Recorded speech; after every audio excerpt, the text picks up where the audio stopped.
Welcome students. तो चलिए start करते हैं आज का न्यू टॉपिक। और हमने कल बात की थी आपसे कि आज हम एक बहुत ही इम्पोर्टेंट टॉपिक के बारे में बात करेंगे, गॉस थ्योरम के बारे में बात करेंगे। ठीक है, तो गॉस थ्योरम पढ़ने के पहले मैंने आपको कल एरिया वेक्टर बताए थे और इलेक्ट्रिक फ्लक्स की थोड़ी चर्चा की थी।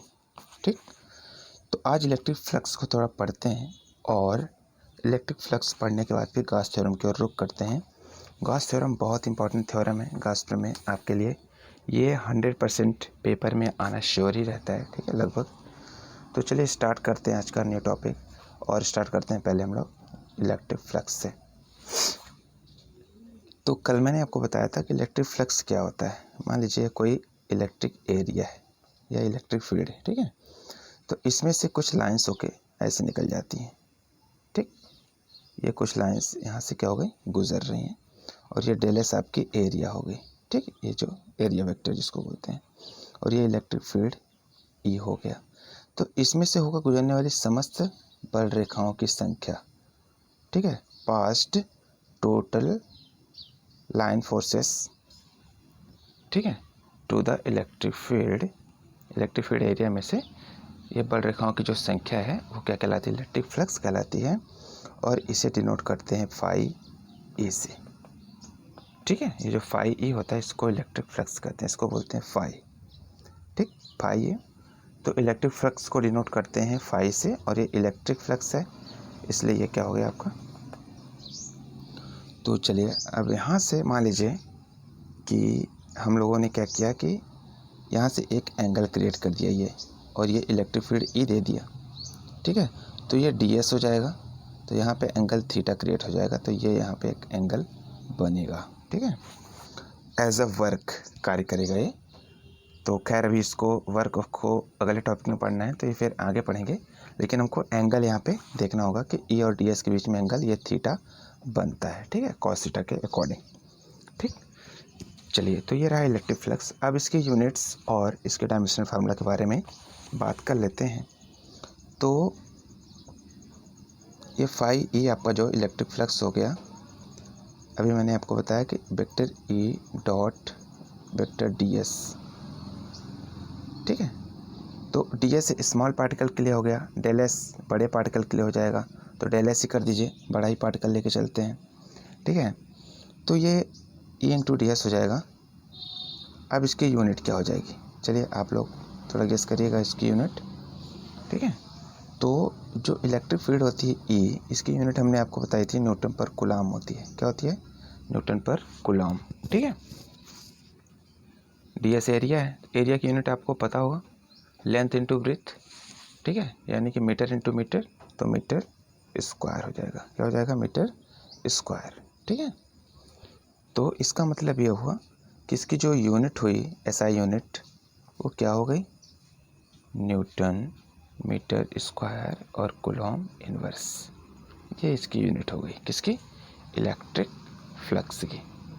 इलेक्ट्रिक फ्लक्स की यूनिट क्या हो गई, newton metre square into coulomb inverse. ठीक है, तो ये हो गई इसकी यूनिट। इसी के बेस पे हम लोग क्या निकाल लेते हैं, इसका डायमेंशनल फार्मूला। ठीक है, तो डायमेंशनल फार्मूला क्या हो जाएगा इसका, phi A equal to A into del S. ठीक है, डेल एस का मतलब ही मीटर स्क्वायर था, तो इसका तो एल स्क्वायर हो जाएगा, सीधा सीधा है ना। एम मीटर मतलब लेंथ, और लेंथ का एल स्क्वायर होता है। अच्छा, वेक्टर ई, ये जो ई होता है इसका डायमेंशन फार्मूला हम पीछे पढ़ चुके हैं, निकाल भी चुके हैं, तो इसको मैं डायरेक्ट यहाँ पे लिख रहा हूँ ई का। ठीक है, एम एल टी की पावर -3 और ए इनवर्स आया था, आप लोग देख लीजिए। ठीक है, और ये एल स्क्वायर किसका है, मीटर स्क्वायर का। ये ई का हो गया और ये हो गया डेल एस का। ठीक है, अब इसको इकट्ठा कर लेते हैं, तो ये देखिए एम तो है ही सेफ है, एल का स्क्वायर और एल में इंटू होगा तो एल क्यूब हो जाएगा, और एम की पावर -3 और ए इनवर्स। ये हो गया आपका डायमेंशनल फार्मूला कंप्लीट, किसका, इलेक्ट्रिक फ्लक्स का। ठीक है, चलिए तो अब ये हो गया आपका इलेक्ट्रिक फ्लक्स। और इसके पहले हम लोगों ने पढ़ा था एरिया वेक्टर। ठीक है, अब इन दो चीज़ों की बहुत ही ज़रूरत पड़ती है गॉस थ्योरम में, तो ये चीज़ हम लोग पढ़ चुके हैं। अब चलते हैं गॉस थ्योरम की ओर, ठीक है। तो सबसे पहले गॉस थ्योरम के बारे में जानते हैं कि किसने दिया था, कब दिया था, किसके आधार पे दिया था, ठीक है। चलिए तो स्टार्ट करते हैं आज का इम्पॉर्टेंट टॉपिक, जिसका नाम है गॉस थ्योरम। गॉस थ्योरम, ठीक है। GAU होता है यहाँ पे, ठीक है, और SS होता है, गॉस थ्योरम। तो इनका जो पूरा नाम है गॉस का, ये है कार्ल फ्रीडरिच गॉस। क्या है? कार्ल फ्रीडरिच गॉस, ठीक है। इनका जो जन्म है वो हुआ था 1777 में, और इनकी डेथ हुई थी 1855 में, ठीक है। इतने साल ये इन्होंने, इतनी उम्र थी इनकी। और ये किसी आवेश को लेके, जैसे मान लीजिए कोई पॉजिटिव चार्ज है या नेगेटिव चार्ज है, ठीक है, कोई भी चार्ज हो, किसी एक आवेश को लेके, और ये जो आपका इलेक्ट्रिक फ्लक्स मैंने बताया है, इलेक्ट्रिक फ्लक्स फाई, इसके संबंध में एक नियम दिया जिसे गॉस का नियम कहते हैं। समझ में आ रहा है आपको? कोई प्लस क्यू चार्ज लेना है और फाई फ्लक्स लेना है, इसके बीच का जो रिलेशन बताया गॉस ने बताया, इसी के आधार पे एक नियम दिया जिसे गॉस का नियम कहते हैं, ठीक है, या गॉस का प्रमेय कहते हैं। अब ये प्रमेय होती क्या है? According to this theorem, according to this theorem. तो पहले हिंदी में बताते हैं, फिर इसके बाद हम लोग इसको इंग्लिश में डिस्क्राइब करते हैं, ठीक है। चलिए तो इन हिंदी गॉस प्रमेय, तो एक बार आप प्रमेय अच्छे से सुनेंगे और इसके बाद फिर इसको समझने का प्रयास करेंगे, ठीक है। गॉस प्रमेय के अनुसार किसी बंद पृष्ठ से होकर गुजरने वाला संपूर्ण विद्युत फ्लक्स उस बंद पृष्ठ के अंदर निर्वात में उपस्थित कुल आवेश का 1/ε0 गुना होता है। रिपीट कर रहा हूँ, किसी बंद पृष्ठ से होकर गुजरने वाला संपूर्ण विद्युत फ्लक्स उस बंद पृष्ठ के अंदर निर्वात में उपस्थित कुल आवेश का 1/ε0 गुना होता है, ठीक है। ε0 ऐसे होता है 1/ε0, ठीक। इन इंग्लिश में मैं, according to this theorem the total electric flux linked with a closed surface, okay, is 1/ε0 times the charge enclosed by the closed surface. समझ में आ गया? The total flux linked with a closed surface is 1/ε0 times the charge enclosed by the enclosed surface, okay. तो ये रहा आपका Gauss theorem. अब इसको हम लोग क्या करते हैं, गॉस थ्योरम को लिखने का प्रयास करते हैं कि गॉस थ्योरम क्या बोल रहा है। गॉस थ्योरम बोल ये रहा है कि किसी बंद पृष्ठ से होकर गुजरने वाला संपूर्ण विद्युत फ्लक्स, इसका मतलब क्या हुआ, टोटल इलेक्ट्रिक फ्लक्स ये हो गया फाई ई, ठीक है। बंद पृष्ठ से मतलब क्या हुआ, इनक्लोज सरफेस, ये बंद पृष्ठ हो गया, ये हो गया इनक्लोज सरफेस हो गया, ठीक है। A into D S, A dot D S, ठीक है। ध्यान रखिएगा, ये बंद है, ये बंद पृष्ठ है, और बंद पृष्ठ के ये जो ये क्लोज्ड का साइन है, ठीक है, ये, और सरफेस मतलब ये पृष्ठ, ठीक है। तो ये क्लोज्ड सरफेस है, ए इंटू डी एस। ये जो फाई ई है वो Q/ε0, क्या बोल रहा है कि ये जो इलेक्ट्रिक फ्लक्स है ना, ये वाला, ये इलेक्ट्रिक फ्लक्स उसमें उपस्थित चार्ज का 1/ε0 गुना है, यानी कि गुना का मतलब होता है गुणा कर दीजिए, किसका, 1/ε0 का, किसमें, चार्ज में। तो ये हो जाएगा phi E equal to Q/ε0, ठीक है। आई बात समझ में?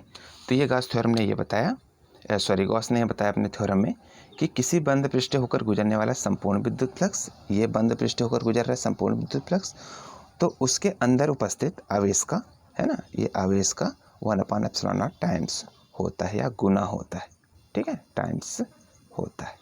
ये रही गॉस थ्योरम। अब गॉस थ्योरम का डेरिवेशन है जो बहुत ही सिंपल सा है और बहुत ही ईजी है, ठीक है ना, निगमन जिसको बोलते हैं हिंदी में। तो यहाँ पे डायग्राम बनाना होगा और उसमें कंस्ट्रक्शन थोड़ा लिखना होगा। तो सबसे पहले ड्रॉ करते हैं डायग्राम। क्या ड्रॉ करते हैं? डायग्राम। चलिए, तो सबसे पहले बोल रहा है क्लोज सरफेस की बात कर रहा है, तो चलिए हम क्लोज सरफेस एक बना लेते हैं। ये हो गया आपका क्लोज सरफेस, ठीक है। इसमें एक पॉइंट ले लीजिए आप कहीं भी, और उस पॉइंट पे हमको, ये तो मिड पॉइंट हो जाएगा, ये पॉइंट ले लीजिए P, ठीक है। यहाँ पे हमको फाइंड करना होगा, और ये हो गया आपका, ये यहाँ पे एक छोटा सा भाग ले लीजिए। फिर हमको अभी क्या करेंगे, पहले इसको ए बी लिख लीजिए, ए बी कर दीजिए, ठीक है। ये छोटा सा भाग हो गया आपका। तो यहाँ पे क्या करना है आपको, एक लाइन, ये तो ओरिजिन ओ हो जाएगा आपका, ठीक है। और यहाँ से एक इलेक्ट्रिक फील्ड की लाइन सीधे बीचों बीच ऐसे निकाल दीजिए, तो ये इलेक्ट्रिक फील्ड एरिया ई हो जाएगी, ठीक है। और एक रेडियस बना लीजिए इसके बीच का, आर, स्मॉल आर रेडियस ले लीजिए, ठीक है। यहाँ पे ये जो आपका ए था, ठीक, और यहाँ पे हमको क्या लिखना है, ये पी पॉइंट यहाँ पे होगा, यहाँ पे, ठीक है। तो ये हो गया एरिया, और ये इलेक्ट्रिक फील्ड ई हो गई, और ये आर हो गया, और ये ए बी क्या हो गई, ये स्मॉल सरफेस हो गया, ठीक है। और स्मॉल सरफेस लेके फिर हमको टोटल लास्ट में निकालना होगा, ठीक। तो चलिए स्टार्ट करते हैं इसका डेरिवेशन। कंस्ट्रक्शन में आप क्या लिखेंगे, मान लीजिए कोई बिंदु प्लस क्यू है, ठीक है, प्लस क्यू है, और उसका जो सेंटर है वो ओ है, और रेडियस आर है, तब उसका जो मैग्नीट्यूड ऑफ इलेक्ट्रिक फील्ड होगा पी पर, ये बिंदु पी पर जो मैग्नीट्यूड ऑफ इलेक्ट्रिक फील्ड होगा, यानी कि विद्युत क्षेत्र का परिमाण, वो E इक्वल टू क्या हो जाएगा, E इक्वल टू क्या हो जाएगा, 1/4 pi epsilon naught Q upon R square. ये इलेक्ट्रिक फील्ड एरिया होती है, ठीक है, होती है कि नहीं होती है, ये पीछे हम लोग पढ़ चुके हैं, ठीक है। 1/4 pi epsilon naught Q upon R square. तो इसको इक्वेशन नंबर फर्स्ट देके इसको छोड़ देना है चुपचाप, ठीक। चलिए अब हम लोग बात करते हैं कि ये जो डी एस, यहाँ पे मान लीजिए हम लोगों ने डी एस ले लिया, ठीक है। डी एस एक एरिया ले लिया, छोटी सी एरिया, और ये एरिया जब ले लिया तो इसी एरिया पे अब हमको काम करना है। और पहले हम इतनी एरिया का इलेक्ट्रिक फ्लक्स फाइंड करेंगे। देखिए ये जो ए और बी के बीच की जो एरिया है ना, ये वाली, इसके बीच का इलेक्ट्रिक फ्लक्स फाइंड करेंगे। फिर हमको ये टोटल एरिया का इलेक्ट्रिक फ्लक्स फाइंड करना होगा, ठीक है। डायग्राम आप ड्रॉ कर लीजिए, क्योंकि अब इसी डायग्राम में इन्वेंशन करूँगा बार बार, तो आपको समझ नहीं आएगा, तो इसको आप पहले ड्रॉ कर लीजिए, फिर इसको समझिएगा, ठीक है।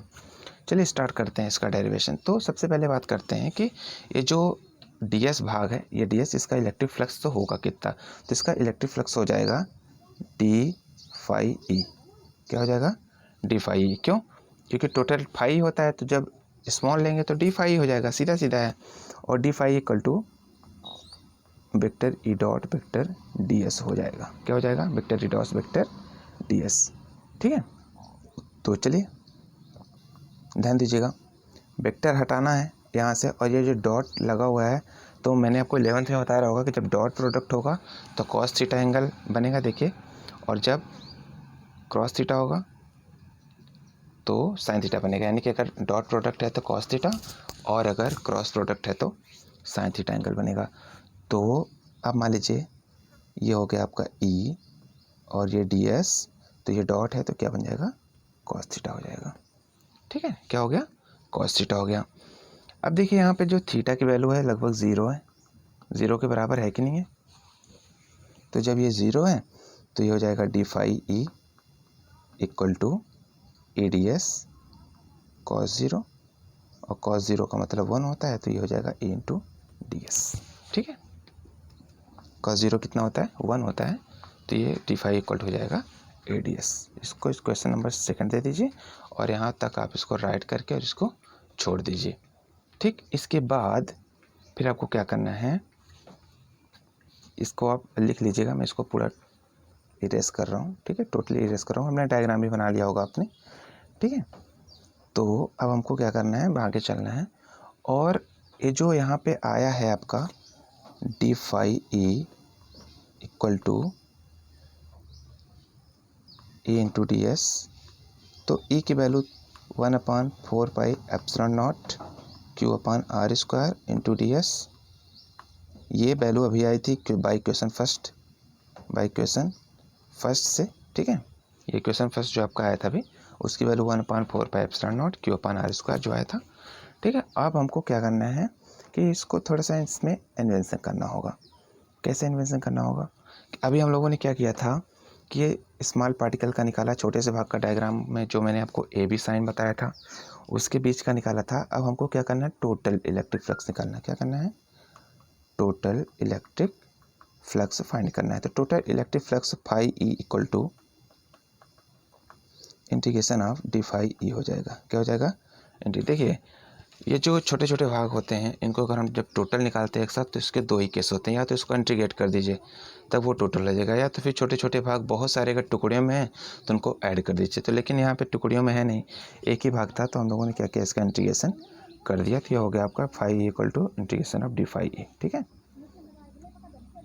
तो चलिए अब इंटीग्रेशन का साइन रहेगा और डी फाई ई की जो वैल्यू यहाँ से ये देखिए जो आई है, ये वाली वैल्यू 1/4πε0 इसको रख दीजिए, Q/r² ये रख दीजिए और इंटू ds कर दीजिए।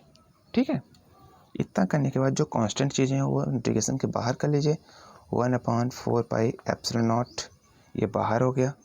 ठीक है, अंदर क्या बचेगा, और Q/r² भी बाहर ही हो जाएगा, अंदर सिर्फ बचेगा ds। क्या बचेगा? ds बचेगा। ठीक है, तो ये बच गया आपका ds। तो हमने बात की थी कि इन क्लोज सरफेस, तो क्लोज सरफेस अगर आपको डाउट हो रहा हो तो यहाँ पे क्लोज सरफेस बना सकते हैं। ठीक है, ये क्लोज सरफेस आपका ये हो जाएगा।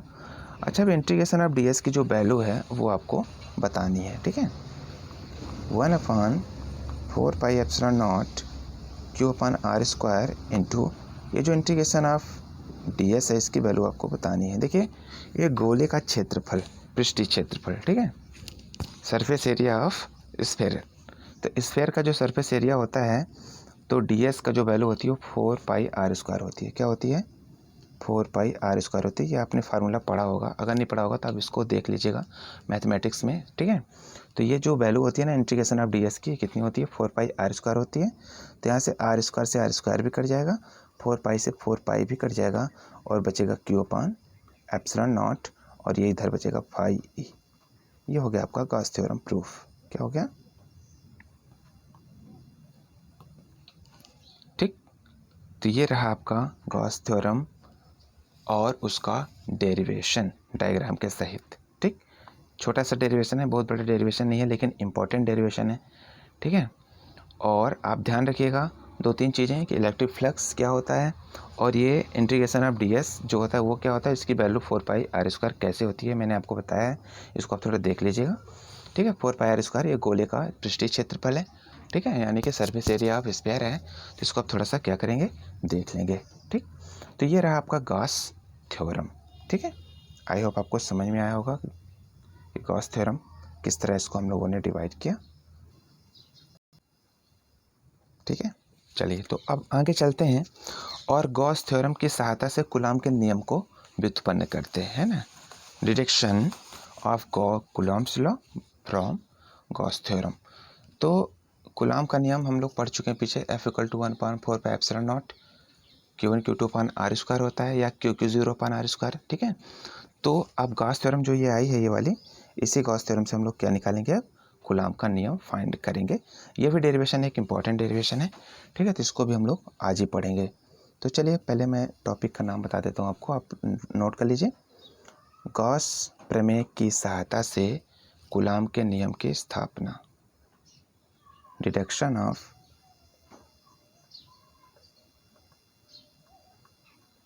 Coulomb's law from Gauss theorem. ठीक है, deduction of Coulomb's law from Gauss theorem, Gauss प्रमेय की सहायता से कूलॉम के नियम की स्थापना या व्युत्पन्न करना। ठीक है, चलिए एक छोटा सा डायग्राम ड्रॉ कर लीजिए और यहाँ पे +q ओ रहेगा, +q चार्ज से हमको स्टार्ट करना है। ठीक है, और आगे चलते हैं, यहाँ पे P पॉइंट ले लीजिए कोई एक।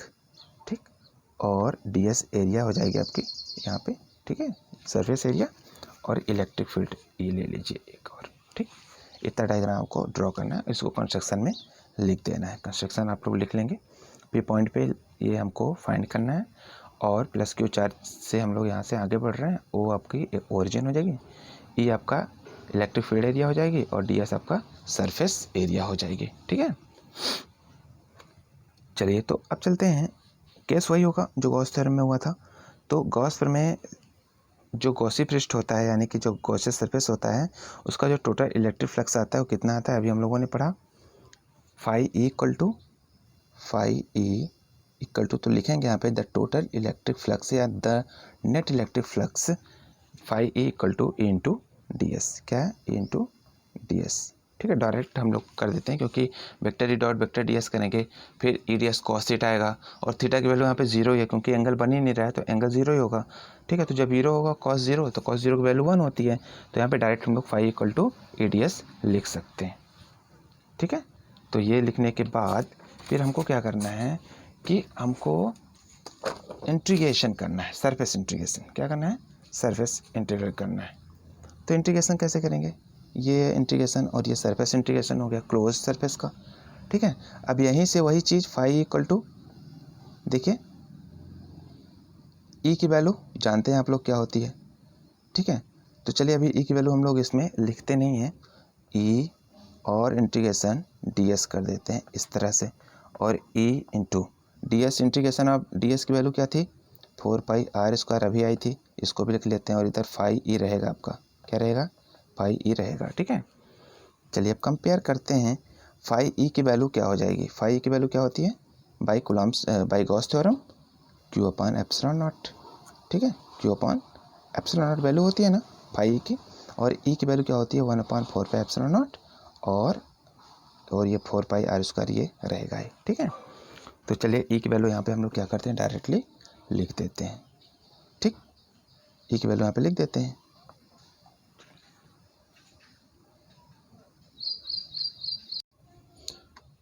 तो ई की वैल्यू नहीं रखते हैं हम लोग अगर, तब भी ई की वैल्यू यहाँ से फाइंड करते हैं। जैसे मान लीजिए ये ई और 4 पाई आर स्क्वायर यहाँ पे है, यहाँ से जब ई की वैल्यू फाइंड करेंगे तो ये 4 पाई आर स्क्वायर आ जाएगा नीचे। ठीक है, तो ये हो जाएगा आपका 1/4 पाई और ये वाला एप्सिलॉन नॉट यहाँ पे लिख दीजिए।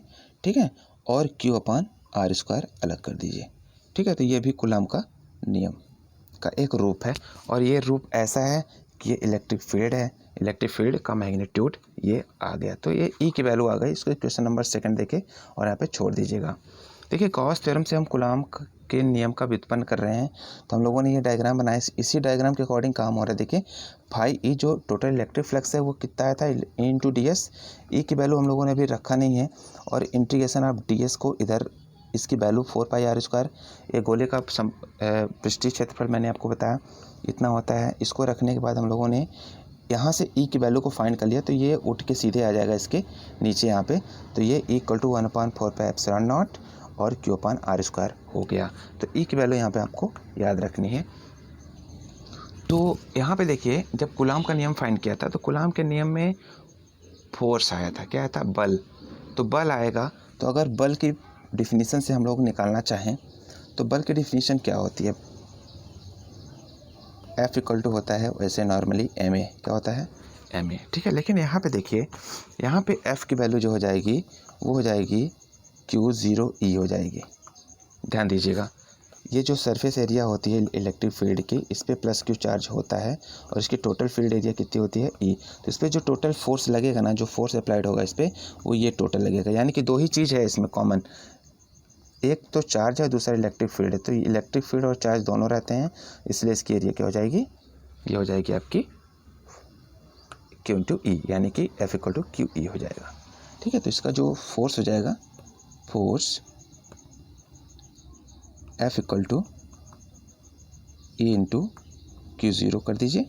ठीक है, और ई की वैल्यू इसके पहले जो आई है क्वेश्चन नंबर 2 हम लोगों ने लिखा है, वो हो जाएगा आपका 1/4 pi epsilon naught Q upon R square और इंटू Q0 ये वाला। ठीक है, तो ये F इक्वल टू हो गया 1/4 pi epsilon naught Q0 upon R square, ये होगा कूलॉम्स लॉ। ठीक है, और इसकी यूनिट न्यूटन हो जाएगी, ये हो गया कूलॉम्स लॉ। तो देखिए गॉस थ्योरम से कैसे हम लोगों ने कूलॉम के नियम को फाइंड किया। ठीक है, तो बहुत बड़ा डेरिवेशन नहीं है, छोटा सा डेरिवेशन है, लेकिन बहुत इंपॉर्टेंट डेरिवेशन है। ठीक है, ये बहुत ही इंपॉर्टेंट डेरिवेशन है, इसको आप लोग करिएगा। आपको समझ में नहीं आएगा तो आप इसको बताइएगा, फिर इसको एक बार मैं फिर से करा दूंगा गॉस थ्योरम, क्योंकि गॉस थ्योरम बहुत इंपॉर्टेंट टॉपिक है। ठीक है, तो अब इसमें क्या है, आपको एक मैंने कल आपको होमवर्क दिया था, आई होप आपने उसको कर लिया होगा। ठीक है, तो चलिए मैं थोड़ी और चर्चा करता हूँ इसके आगे, और मैं आपको बताता हूँ कि एप्लीकेशंस ऑफ गॉस थ्योरम जो होती हैं वो क्या होती हैं, कैसे काम करती हैं। ठीक है, तो हालांकि ये आपके पेपर में एग्ज़ाम में आता नहीं है, बहुत इंपॉर्टेंट आपके लिए नहीं है, लेकिन मैं इसको थोड़ा सा ऐसे डिस्क्राइब कर देता हूँ और इसको आपको पढ़ लेना है अपने से। ठीक है, तो चलिए बात करते हैं applications of Gauss theorem, Gauss प्रमेय के अनुप्रयोग। ठीक है, तो अनुप्रयोग इसके कई तरीके से किए जाते हैं। मैंने आपको स्टार्टिंग में बोला था कि जो टॉपिक हटा दिए गए हैं हमारे चैप्टरों से, वो इसमें से एक, इस चैप्टर से एक ही टॉपिक हटाया गया है 2020 और 21 के सिलेबस से। ये है गॉस प्रमेय का जो अनुप्रयोग है नंबर 4, है ना, एप्लीकेशन नंबर 4, ये हटा दिया गया। यहाँ पे आप नोट कर लीजिए बुक में, एप्लीकेशन नंबर 4, उसका मैं नाम बता देता हूँ। एक समान आवेशित पतले गोली खोल के कारण विद्युत क्षेत्र। एक समान आवेशित पतले गोली खोल के कारण विद्युत क्षेत्र, electric field due to uniformly charged thin spherical shell. ठीक है, यानी कि स्फेरिकल सेल पतला वाला वो जो होता है, उससे जो मतलब इलेक्ट्रिक फील्ड एरिया फाइंड करते हैं, वो वाला एप्लीकेशन क्या कर दिया गया है, आपके सिलेबस से हटा दिया गया है। ठीक है, तो इसमें 4 एप्लीकेशंस हैं और उसमें से एक हट गया है आपका। ठीक है, हैं तो बहुत सारे लेकिन 4 इंपॉर्टेंट है, तो इसको आपको पढ़ना है। ठीक है, इसको आपको क्या करना है, पढ़ लेना है। ठीक है, और ये परीक्षा के दृष्टिकोण से इतना इंपॉर्टेंट नहीं है, पर क्योंकि आपके सिलेबस में है तो आप इसको थोड़ा पढ़ लीजिएगा। ठीक है, चलिए तो अब हम आगे बात करते हैं। तो इस चैप्टर में अब बस एक ही टॉपिक और बचा है आपका, जिसका नाम है कपल और वर्क डन और उसकी काइनेटिक एनर्जी या उसकी पोटेंशियल एनर्जी फाइंड करना। ठीक है, तो ये जो आपका टॉपिक अगला है कपल वाला, तो ये भी थोड़ा बड़ा टॉपिक है, इसको आज बताएंगे तो आपको गॉस थ्योरम भूल जाएगी। तो मैं नहीं चाहता कि आपको गॉस थ्योरम भूले, क्योंकि ये इस चैप्टर का सबसे इंपॉर्टेंट टॉपिक है ना, गॉस थ्योरम का। तो ये गॉस थ्योरम आपको क्या करना है, पढ़ना है, करना है। तो आज बस इतना ही पढ़ाएंगे, और अगले यानी कि कल के जो टर्म में मैं आपको बताऊंगा कि वर्क डन कैसे फाइंड करते हैं और रोटेटिंग वर्क डन कैसे फाइंड करते हैं इलेक्ट्रिक डायपोल में, और यूनिफॉर्म इलेक्ट्रिक फील्ड के साथ जो कपल आता है वो किस तरह से कार्य करता है। ठीक है ना, तो आप इसको क्या कर लेंगे, आप इसको अच्छे से पढ़ लेंगे गॉस थ्योरम को। मैंने आपको बोला था नोट्स बनाने के लिए, तो आपने किसी ने भी नोट्स सेंड नहीं किया हमको। ठीक है, तो उसको आप देख लीजिए एक बार, अगर आपको कोई प्रॉब्लम ना हो रही हो नोट्स बनाने में तो आप उसको बना लीजिए और अब थोड़ा सा सेंड कर दीजिए, मैं देख लूँ कि आप नोट्स किस तरह बना रहे हैं। ठीक है, ठीक है, तो चलिए, thanks watching for the videos.